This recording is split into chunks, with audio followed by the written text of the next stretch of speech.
they are serious issues that ought to be on the agenda. And one of them is education. And the other one has to do with the international relationships between the United States of America and African nations.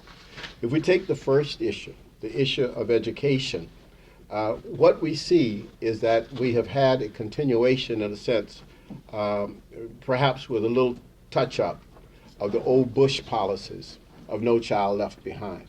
And we really have not had a revolution in our educational system. And our children, African children who go to school in the United States of America, are right now being abused in those classrooms, psychologically, intellectually, mentally, morally, all kinds of ways.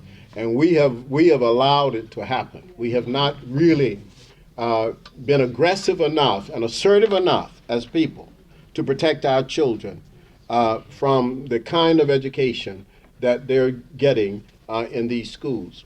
And one of the things I heard that was written in Barack Obama's memoir at one time was a quote that was attributed to me, actually, by some conservative writers. There is a character where he writes about his father, where he actually calls the person Asante Moran. So some political conservative writer wrote a whole article saying that Barack Obama had been influenced by that real revolutionary black guy, Molefi K.Asante, because the quote in Dreams of My Father, the quote was this, that Asante Moran told him that that education in America was not created and developed with African people in mind, that there was no school system in America that adequately educated black children. Well, I believe that, but I don't know whether that was me or not. That's truly the situation. And so fundamentally, what we have in terms of the educational system is a place where we basically send our precious children into a system to be programmed, and as someone mentioned earlier, program, and not only just program, but also headed toward the detention centers. Because first of all, we still have the highest numbers of students who are in special education. And they put them in special education, put them in detention, and all of this, by the time they're in the 4th and 5th grade, and what is happening is that they are being prepared for the prison system. And we have not interjected ourselves deeply into this issue to fundamentally raise questions that will say, look, with 95, and I love the Afrocentric schools, but 95 or 96% of our children are in the public schools. And it's the public schools that we've got to change. So one of the agenda items that I see is the agenda item of education. And if we have to create a new movement, we need to create a movement around education so that it takes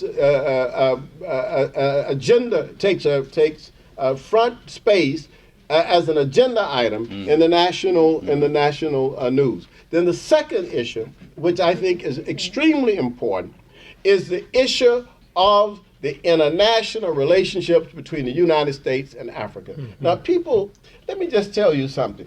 One of our issues is that we have got to be much more involved in what happens between this country.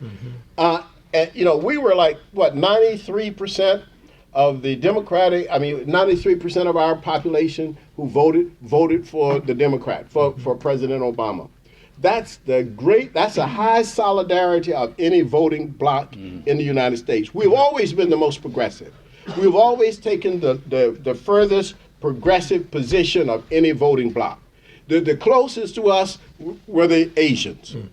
73% of the Asians voted for Obama. 71% of the Latinos. These are the three most progressive units, voting units in the American society. So if we are the vanguard, and we have been the vanguard, we need to be the vanguard also in the issues of international relations. Our voices are not heard in international relations. Look, right now, you see the flag back there? That flag over there is the flag of South Sudan.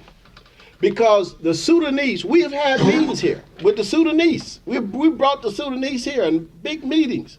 And I'm sorry that some of y'all didn't come, but you need to start coming, looking at our calendar. A powerful meeting, because what's happening right now in Sudan is Arab racism, is basically attacking African people all over the country.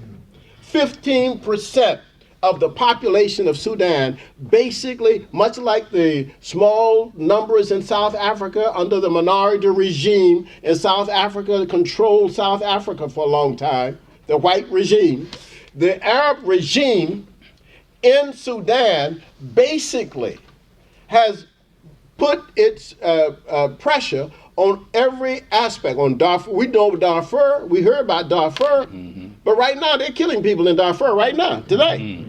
We in the Nuba Mountains, they're killing people in the Nuba Mountains in Sudan right now. And they have, the Nubian people have been dislocated from the northern part of Sudan, a lot of them, and pushed 1,000 miles away from their homeland. Because the whole idea is to make northern Sudan a homeland for Arabs. But we don't know that. And so basically we're engaged at a different level of understanding of the issues internationally. We've got to put pressure on this new administration to at least have a progressive agenda when it comes to international affairs. And I have more to say about this because I think it's important.